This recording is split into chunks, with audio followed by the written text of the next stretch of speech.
Lalu akhirnya di penjara, kamp konsentrasi menjadi tempat dia. Dan di situ kita tahu sendiri kamp konsentrasi di Jerman seperti apa pada waktu itu. Kehidupan di situ tidak menyenangkan, tetapi bagi dia, justru di situ dia merasakan kehadiran Kristus yang begitu luar biasa.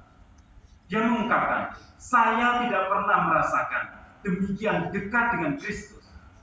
Walaupun saya jauh dari saudara-saudara saya hanya di kamar kecil, sempit, tetapi di sini justru saya merasakan kedekatan dengan Tuhan.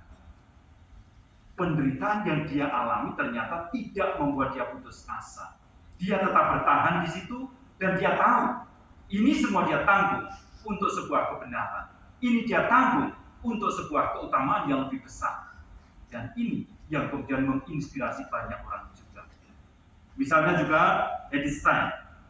Dia merasa kagum dengan temannya. Temannya ini sudah menikah, lalu pada waktu rame-ramenya perang dunia kedua itu suaminya ini diminta untuk wajib militer. Lalu pergi perang di garis depan, meninggal. Lalu yang terjadi apa? Dia melihat temannya ini kok dia masih memiliki kemauan kuat untuk hidup. Padahal banyak orang ketika ditinggal pasangannya dalam kondisi semacam itu, biasanya merasa kecewa, protes kepada Tuhan, lalu mungkin akan mengakhiri hidup atau kesana kemari mencari pembenaran-pembenaran. Tapi yang dikerjakan temannya itu beda sama sekali. Dia masih tetap mengerjakan apa yang menjadi kegiatan hariannya, walaupun dia sekarang berjuang sendiri. Dan di situ dia kelihatan masih tetap bisa gembira. Lalu ketika Einstein ke situ, dia tanya, kenapa kamu punya sikap semacam ini? Dan dia mengatakan, saya orang yang beriman kepada Kristus. Lihat ini, inilah salib ini yang membuat saya mampu bertahan dalam hidup saya. Saya kehilangan orang yang saya cintai. Saya kehilangan tumpuan yang selama ini menjadi bagian dari hidup saya. Tetapi saya tidak mau menderita di situ.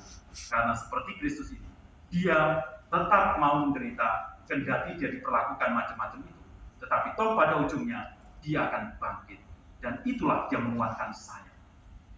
Nah, gara-gara itu, kemudian Einstein mulai berpikir, oh iya, kalau begitu menjadi orang Katolik itu punya nilai yang semacam itu.